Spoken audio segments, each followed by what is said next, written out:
Bonjour, c'est Dr Ben Sadoun. On va voir ensemble donc les diarrhées aiguës infectieuses. Alors donc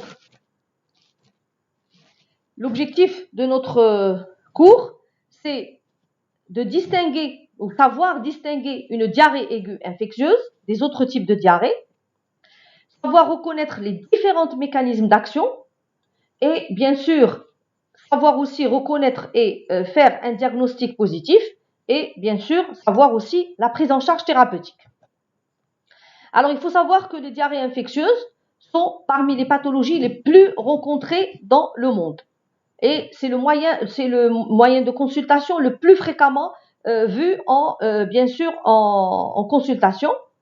Et il cause un vrai problème de santé publique dans tous les pays, surtout dans les pays à, disons, faibles conditions d'hygiène, et ils peuvent être dans la plupart des cas bénignes. Mais par contre, ils restent assez graves chez les sujets les plus fragiles, tels que les sujets âgés ou bien les petits-enfants. Et parfois aussi, ils sont fragiles sur les populations qui ont un terrain, bien sûr, particulier, comme par exemple la population à VIH.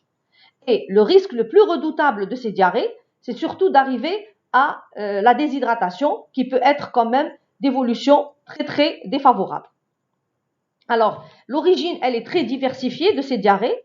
Donc, la plupart du temps, c'est des diarrhées d'origine bactérienne, mais on peut avoir des diarrhées d'origine virale ou d'origine parasitaire.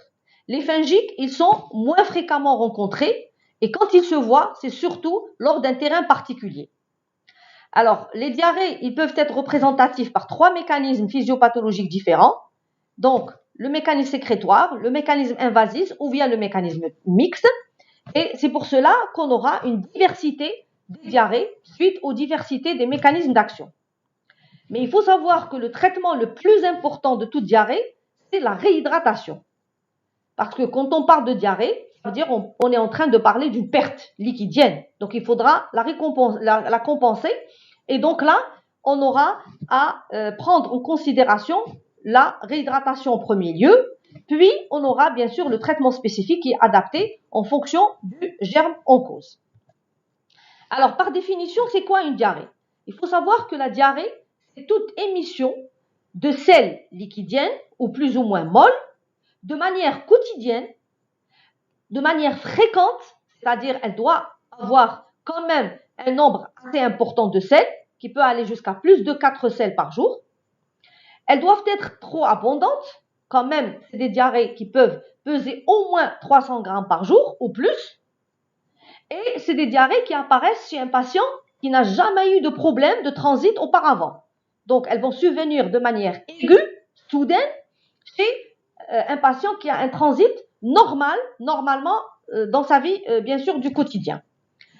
C'est des diarrhées généralement qui sont bénignes, qui ne récidivent pas rapidement et qui sont résolutifs et traitables au bout de maximum de semaines.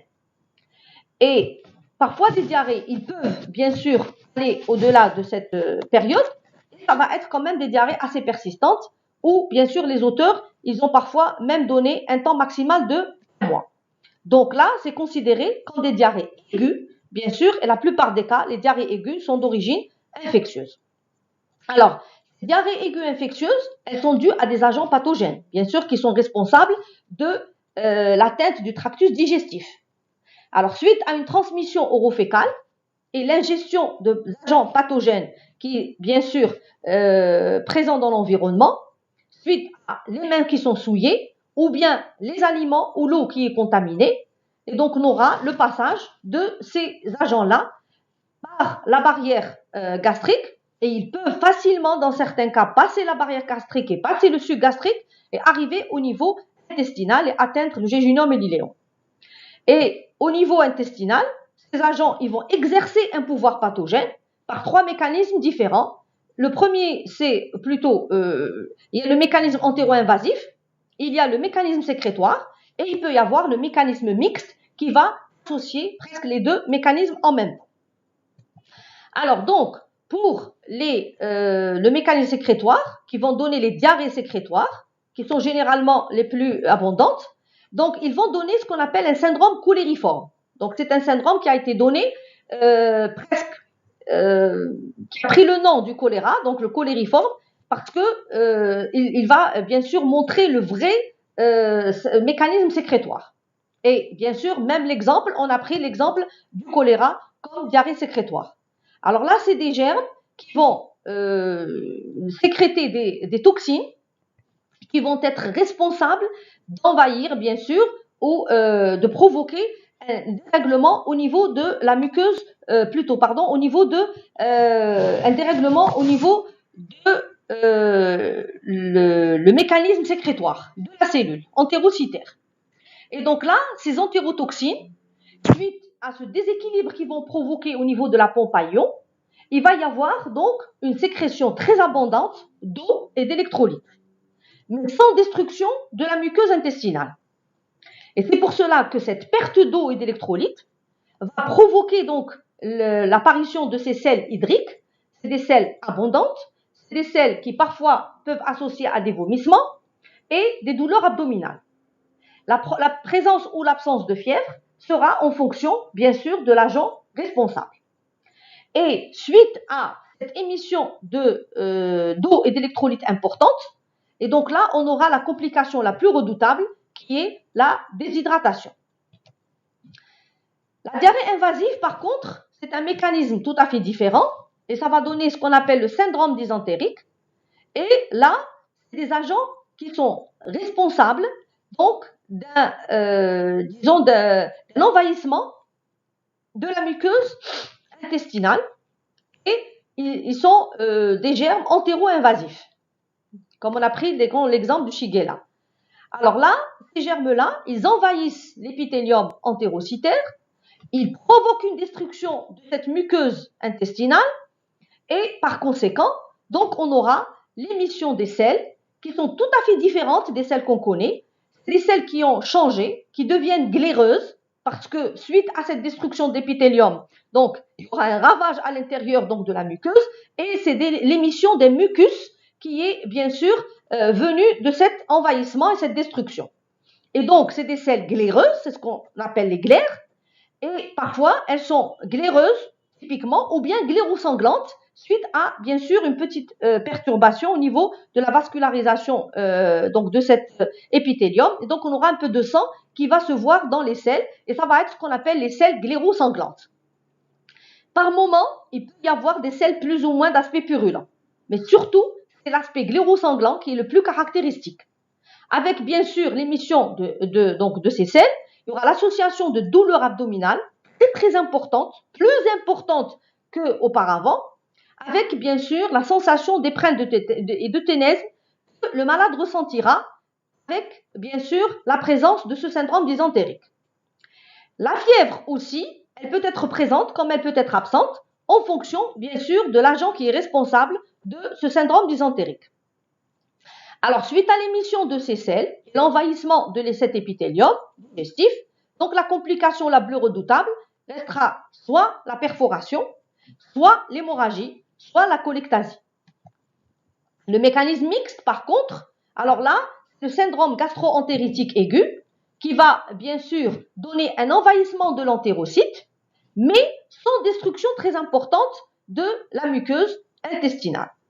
Et une multiplication de la bactérie au niveau de la sous-muqueuse, avec bien sûr une réaction inflammatoire importante qui va bien sûr provoquer ce syndrome-là. Et parfois, dans certains cas, il y a un risque d'un passage systémique du germe, surtout chez les patients démunis et les patients avec un terrain tel que les immunodéprimés. Et donc là, le tableau clinique il va être très varié. Donc on aura la présence donc des diarrhées banales et des vomissements, des douleurs abdominales d'intensité de modérée à sévère, et la présence aussi parfois de fièvre. Donc les diarrhées infectieuses, ils se résument surtout sur les diarrhées invasives ou les diarrhées sécrétoires. Alors là, avec des agents très multiples, qui peuvent être bactériens, virales ou parasitaires, le plus souvent, et bien sûr les bactéries restent les plus importantes, qui peuvent donner bien sûr ce type de diarrhée. Alors, les bactéries qui sont responsables des diarrhées invasives et qui vont donner un syndrome dysentérique aigu, surtout donc les Salmonella myéneurs, les Shigella, le Campylobacter et les différentes Escherichia coli ainsi que le Clostridium difficile. Le Klebsiella aussi, Oxytoca, ils peuvent donner des diarrhées avec un syndrome dysentérique. Par contre, les autres bactéries telles que les bactéries du choléra, le Vibrio cholérique, ou bien le staphylocoque doré ou l'Escherichia coli entérotoxinogène et le Clostridium perfringens, eux, ils donnent un syndrome vraiment sécrétoire typique cholériforme. Les virus, alors il y a le cytomégalovirus, qui est un virus très redoutable, mais qui se voit surtout chez des patients qui ont un terrain particulier, tels que les immunodéprimés, tels que les patients qui sont, c'est-à-dire qui ont une néoplasie et qui sont sous traitement, et donc ils ont une immunité tellement démunie que ce virus, il peut provoquer chez eux donc une manifestation digestive et donner une diarrhée infectieuse de type invasif. Il y a le rotavirus qui est très fréquemment vu et rencontré surtout sur la population infantile et qui donne des diarrhées sécrétoires, mais d'allure bénigne, qui sont pas tellement importants, mais qui peuvent bien sûr nécessiter une prise en charge précoce, surtout la réhydratation. Les parasites, par contre, il y a l'Entamoeba histolytica, qui est responsable de la diarrhée invasive du syndrome dysentérique, surtout et causée l'amibiase ou l'amibose. Et il y a le Giardia qui a, avec bien sûr le Cryptosporidium et les Iospora qui sont responsables des diarrhées sécrétoires et provoquer un syndrome cholériforme. Donc là, vous voyez que la diarrhée, quand même, a multiples, disons, diagnostics et multiples agents qui peuvent être responsables de cette diarrhée. Alors c'est pour cela que dans 80% des cas, c'est l'origine bactérienne qui est importante. Il y a aussi l'origine virale qui reste aussi importante, donc en fréquence, mais elle est moins dangereuse sauf pour les cas vraiment démunis. Et vous avez l'origine parasitaire et bien sûr l'origine fongique qui ne se voit que sur des terrains bien spécifiques comme par exemple la population VIH. Il y a aussi des cas particuliers, des diarrhées particulières, c'est-à-dire c'est des diarrhées qui surviennent sur un terrain vraiment particulier. Comme par exemple chez les VIH, ils ont leur propre tableau diarrhéique qui se voit suite à cette infection à VIH. Comme par exemple les patients qui ont bien sûr un problème néoplasique et qui doivent être mis sous chimiothérapie. Donc la chimiothérapie en elle-même, puisque c'est un traitement lourd, c'est un traitement qui a beaucoup d'effets secondaires, donc ils peuvent, ces malades-là, développer un type particulier de diarrhée. Il y a aussi les diarrhées qui surviennent chez les patients qui sont hospitalisés et qui ont été mis sous un traitement antibiotique quand même d'une longue durée. Ils peuvent donner un type de diarrhée, c'est les diarrhées aiguës nosocomiales. C'est pour cela que la diarrhée reste très variée et il faudra bien sûr, disons, savoir la reconnaître et savoir la distinguer. Alors, dans les diarrhées, bien sûr, sécrétoires, on va prendre un exemple qui est la pathologie la plus répandue et la plus redoutable, qui est le choléra, et qui est malheureusement une infection intestinale aiguë qui est due au Vibrio cholérique et qui sévit jusqu'à maintenant dans le monde. Et même, il y a eu plusieurs épidémies dans le monde, même récemment. Le choléra reste une maladie redoutable. C'est une maladie qui peut survenir à n'importe quel moment quand les facteurs favorisants, bien sûr, sont là. Et il y a eu dernièrement le choléra dans notre pays, à Blida, et, qui a, disons, quand même eu des cas importants, confirmés, et qui n'a pas pris de l'ampleur, vu la bonne prise en charge, bien sûr, de cette affection à Blida. Alors, c'est pour cela qu'il faudra connaître cette pathologie, quand même, parce qu'elle reste assez importante. Donc, on avait dit que c'est une infection bactérienne due au Vibrio cholérique. Elle entraîne, bien sûr, une diarrhée aqueuse, parce qu'elle est d'origine sécrétoire, abondante, ou même très abondante, indolore, ou parfois aussi douloureuse, ça dépend, et avec des vomissements aussi importants. Donc, rapidement, un tableau de déshydratation peut s'installer, qui peut être une déshydratation très grave, et qui peut entraîner des complications, voire même mortelles, si on n'a pas une prise en charge adéquate et précoce. Alors, il faut savoir que dans le choléra, il y a des formes asymptomatiques. Et il y a des personnes qui portent le Vibrio cholérique dans leur selle, mais qui ne présentent aucun tableau clinique. Et c'est eux qui restent quand même la population la plus redoutable parce qu'ils peuvent contaminer les autres sans avoir des signes cliniques. Par contre, il y a les 90% des patients qui ont, disons, un tableau assez bénin, d'accord, d'une gravité modérée, et qui peuvent bien sûr donner ce type de diarrhée aiguë sécrétoire. Les 10%, ils peuvent donner le vrai tableau du choléra typique, avec bien sûr les signes de déshydratation majeurs, qu'il faudra les prendre en charge de manière rapide. Sur le plan épidémiologique, le réservoir reste l'homme. C'est le seul réservoir naturel du choléra. Et ce germe, il est présent dans plusieurs, bien sûr, patients, surtout dans le sel, bien sûr, de ces patients. Il est présent aussi chez les porteurs sains, qu'on a déjà cités, on avait dit qu'ils ne présentent aucun signe clinique, alors que c'est des porteurs sains et qui peuvent être source de contamination. Il est aussi présent chez les convalescents et le plus redoutable, qu'il est présent chez les cadavres. C'est pour cela que le choléra reste une pathologie qui peut prendre un caractère épidémique, un caractère foudroyant, si on ne prend pas en considération le réservoir. La transmission, quand même, elle reste double, directe et indirecte. Alors, le choléra, il peut donc se transmettre par l'eau et les aliments qui sont contaminés. Il peut y avoir une flambée, bien sûr, soudaine de cas suite à une source d'eau qui est contaminée et qui peut provoquer, bien sûr, une épidémie. Le contact direct reste de personne à personne. C'est-à-dire il faut qu'il y ait un contact direct avec un colérique pour pouvoir, bien sûr, contracter le choléra. Bien sûr, les facteurs favorisants qui vont être en faveur de l'éclosion donc du choléra, alors reste en premier lieu les mauvaises conditions d'hygiène, c'est primordial. Les facteurs démographiques, ou bien sûr les catastrophes naturelles qui peuvent survenir, par exemple suite à un séisme. Il y a aussi l'absence d'eau pure, et les personnes dénutries qui sont très très très fragiles, et surtout en présence d'un nombre de cadavres. Alors cliniquement, il y a bien sûr la forme la plus importante du choléra, c'est la forme grave, qui va se présenter par un tableau de déshydratation aiguë. Alors, il faut savoir que c'est une maladie infectieuse, donc elle va passer par une incubation, ensuite un début, une phase d'état. Mais le plus important, c'est de savoir que l'incubation, elle reste très très courte en cas de choléra. Elle est de quelques jours, au maximum 5 jours. Et l'éclosion va se faire par un début brutal, représenté par des douleurs abdominales importantes, une asthénie bien sûr physique et l'apparition d'une diarrhée. Donc, généralement, c'est l'émission au tout début des selles fécales, mais rapidement, elles deviennent afécales. Elles deviennent très contagieuses et abondantes. Elles peuvent aller jusqu'à les 10 selles par jour et de manière constante. Ensuite, succédera la phase d'état où cette diarrhée, elle devient très très importante avec un nombre de selles qui peut aller jusqu'à 30 ou moins plus ou bien incontable.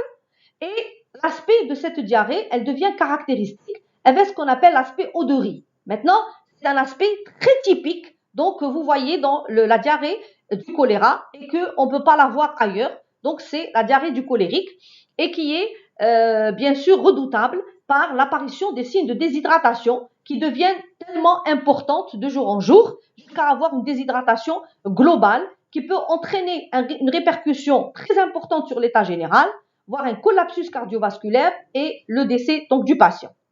Mais devant ce tableau que quand même ils nous paraissent un peu graves, l'état général reste, la conscience, elle reste présente et il n'y a pas de fièvre dans le choléra. Donc, absence de fièvre dans le choléra. Alors, comment poser le diagnostic positif? Donc, il va se baser sur tous les arguments qu'on connaît déjà. Donc, les arguments épidémiologiques, il faudra toujours s'intéresser à poser la question donc, de cas similaires dans l'entourage, de la zone d'endémicité, et on est en zone d'endémicité du choléra, et bien sûr la présence de cas similaires, bien sûr, qui est très importante. Alors, sur le plan clinique, c'est surtout le tableau clinique qui est fait d'une diarrhée spécifique, d'un tableau diarrhéique spécifique, avec bien sûr les signes de déshydratation. Et sur le plan biologique, c'est surtout la mise en évidence du vibrion cholérique dans les selles par des examens appropriés. Et bien sûr, cela se fait par la coproculture qui va mettre en évidence rapidement le germe en cause et bien sûr reconnaître le vibrion cholérique pour pouvoir après le traiter. Le diagnostic différentiel sera devant la possibilité d'éliminer tous les autres types de diarrhées liquidiennes de type sécrétoire pour ne pas passer à côté. Alors le traitement, il doit être rapide dans le choléra, il doit se baser sur la réhydratation qui doit être précoce, elle doit être correcte et elle doit être bien surveillée. Et c'est pour cela que cette réhydratation, elle se fait suite, bien sûr, à l'installation du malade sur un lit spécial qu'on appelle le lit du colérique. Pour pouvoir, bien sûr, surveiller cette réhydratation et surveiller toute compensation qu'on est en train de faire des solutés que le malade a perdues pendant les diarrhées ou bien les vomissements. La hydratation, elle est double, elle est orale et parentérale, mais surtout la parentérale parce qu'elle va donner une efficacité rapide et elle se fait grâce à des solutés vraiment spécifiques pour le choléra et des solutés qui sont très riches en, bien sûr, côté liquidien et le côté d'électrolytes pour pouvoir compenser toutes les pertes.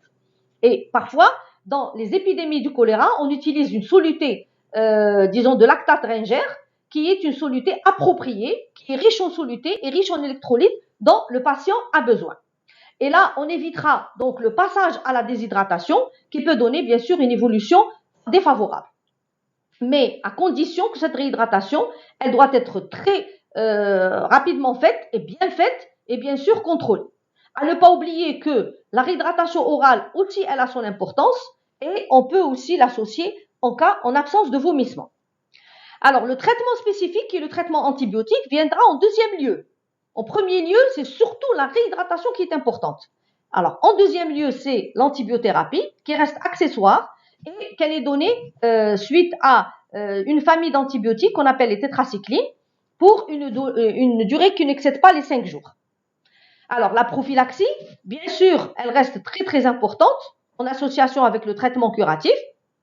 Et donc, il faudra en premier lieu déclarer la maladie pour entamer une enquête épidémiologique et savoir bien sûr la source et bien sûr la traiter et la juguler.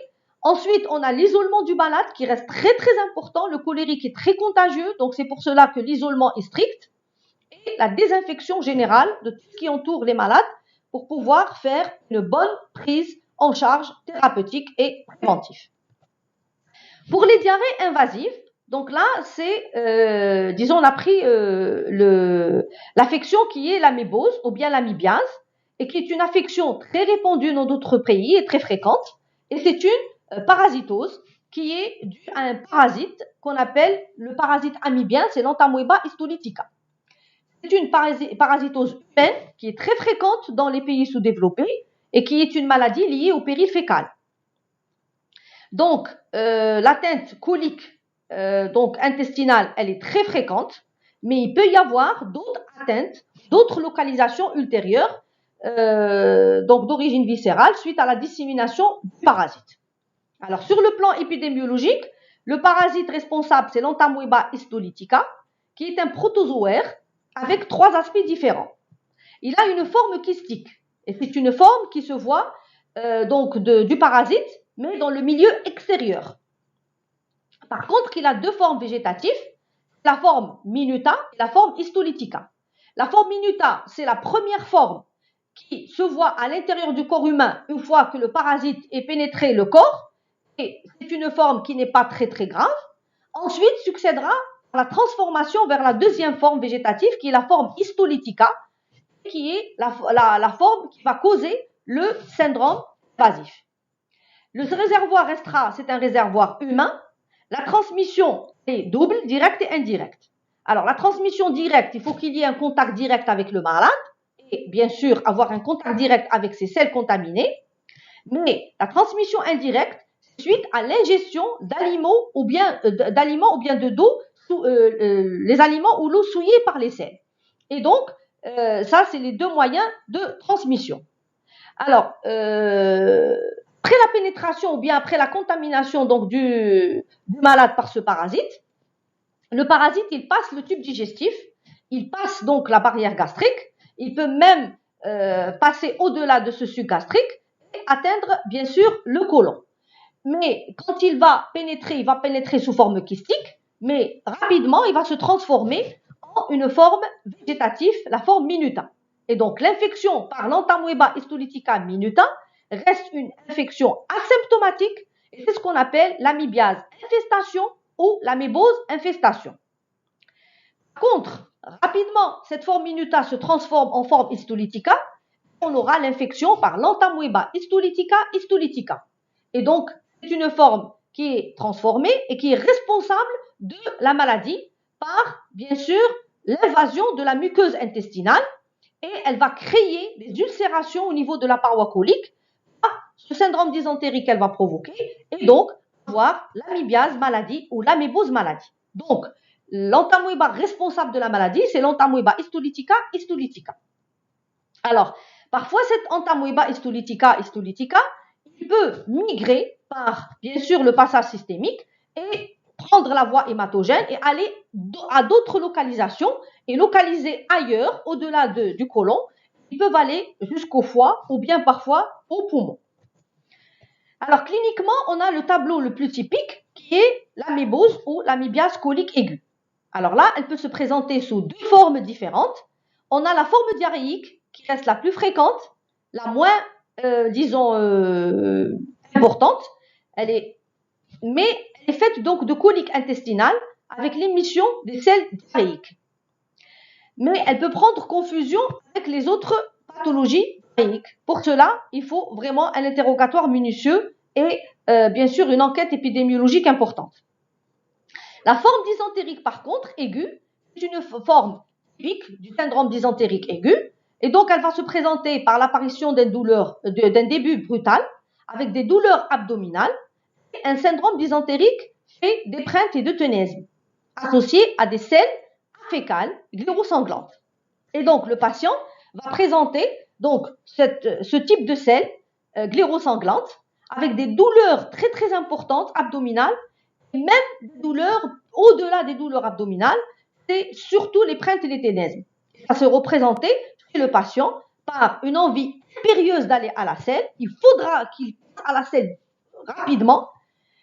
Et une fois qu'il est à la selle, il va vraiment avoir quand même une sensation de douleur au niveau du sphincter anal et ça va être représentatif donc de l'épreinte et le ténesme. Alors, dans les deux formes, que ce soit dysentérique ou diarrhéique, alors l'état général reste quand même assez conservé et il n'y a pas de température dans la parasitose amibienne. L'évolution quand même, elle reste favorable sous traitement. Par contre, maltraitée par un diagnostic retardé ou bien une mauvaise prise en charge thérapeutique, elle peut évoluer vers la dissémination et l'apparition de localisations viscérales, autres que le côlon, donc c'est surtout hépatique et pulmonaire. Et c'est pour cela que parfois on craint l'amibiase hépatique ou l'amébose hépatique, qui est une double localisation donc, et qui est due à donc la dissémination du parasite. C'est une forme qui est la plus fréquente des localisations extra-intestinales et elle est faite d'un tableau tout à fait différent du premier tableau colique. Donc, on avait dit que dans le tableau colique, il n'y avait pas de fièvre, l'état général est conservé et il y a un tableau digestif. Par contre, dans la localisation hépatique, rapidement, l'état général s'altère, le patient ressentira une fièvre brutale, anarchique, avec présence de douleurs au niveau de l'hypocondre droit et quand on fait un examen physique, on retrouvera une hépatomégalie. Alors, si on a l'opportunité de faire une radiographie, donc on va retrouver un abcès hépatique. C'est une collection liquidienne purulente qui est due au parasite et qui a un aspect de couleur chocolat. Donc cette localisation, elle peut se voir aussi au niveau du poumon et on peut avoir donc les mêmes signes mais sur le plan respiratoire avec l'apparition de la douleur, de l'état général altéré et d'une douleur au niveau du poumon et d'un abcès pulmonaire qui a dans le même caractéristique. Alors, comment poser le diagnostic? Donc, le diagnostic positif, il est posé sur les arguments épidémiologiques et cliniques. Bien sûr, la notion de endémicité, le contact avec les sujets malades, le tableau clinique qui est fait du syndrome dysentérique ou de la diarrhée donc de type dysentérique et les arguments biologiques dans l'amibiase, bien sûr, intestinale ou colique. On a une formule numération sanguine qui est tout à fait normale et qui peut être modifiée quand on a une localisation extra-intestinale, hépatique ou pulmonaire. La parasitologie des selles reste un examen clé par la mise en évidence de l'amibe dans les selles et elle est très importante pour poser le diagnostic dans l'amibiase intestinale. Par contre, dans l'amibiase viscérale, alors on peut faire une sérologie amibienne qui peut être positive et qui peut être très importante comme argument biologique. Le diagnostic différentiel, se posera avec tous les autres types de germes qui peuvent donner le même tableau de syndrome dysentérique et des diarrhées invasives, mais qui peuvent être aussi différentes, comme les salmonelles mineures ou bien les shigelloses. Et en cas d'abcès, il faudra éliminer aussi tous les abcès apiogènes, les abcès, bactériens, ou bien le kyste hydatique infecté, avant, bien sûr, de parler ou, de mettre le diagnostic de l'abcès amybien. Alors, comment traiter l'amibiase? Donc, l'amibiase colique ou l'amébiose colique, on va la traiter par des anti-amibiens, surtout donc le métronidazole, qui est connu par le nom du Flagyl, et qui est donné en comprimé, et qui a une action très très importante et rapide, et pendant une dizaine de jours, on donnera 30 mg par kilo par jour, donc de ce métronidazole en comprimé, qui passera directement donc aux intestins. Par contre, l'amibiase hépatique, donc c'est le même traitement par le métronidazole, mais à usage parentéral. Et on donnera 2 grammes par jour, associé à une antibiothérapie dans la plupart des cas. Et parfois, on craint l'évolution donc de cet abcès, qu'on doit le suivre bien sûr de manière rigoureuse. Et quand l'évolution elle n'est pas favorable et que l'abcès persiste dans le temps, il faudra faire un drainage chirurgical pour pouvoir bien sûr traiter convenablement l'abcès. En même temps, on a la prévention qui reste surtout sur l'hygiène et qu'il faudra respecter toutes les mesures d'hygiène individuelles et collectives pour éviter cette pathologie. Alors, en dernier, les mécanismes mixtes. Donc, les mécanismes mixtes, on l'avait dit, qui donnent le syndrome gastro-entéritique. Alors là, c'est des germes qui sont responsables donc de presque un tableau associé aux 2 autres tableaux qu'on a déjà cités et qui vont donner donc un tableau de diarrhée, surtout les salmonelles, les Yersinia, les campylobactères et les Escherichia coli entéropathogènes. Alors, en conclusion, donc les diarrhées aiguës sont presque toujours d'origine infectieuse. Elles sont d'origine bactérienne dans 80% des cas et d'origine virale dans 40% des cas. Il faut savoir qu'ils représentent quand même une importance quand même non négligeable dans les pays en voie de développement. Ils représentent la première cause de mortalité infantile dans le monde, plutôt dans ces pays donc de mauvaise hygiène et en voie de développement. Dans les pays développés, par contre, ils sont presque bénignes et ils guérissent spontanément. Il est important de reconnaître les formes sévères qui doivent nécessiter un traitement adéquat et parmi eux surtout la réhydratation. Et il faudra savoir qu'on a différentes germes et des pathologies très diversifiées, depuis le tableau invasif jusqu'à le tableau sécrétoire. Et c'est pour cela que reconnaître une diarrhée, savoir la diagnostiquer, savoir de la prise en charge reste primordial pour éviter toute complication. Et je vous remercie.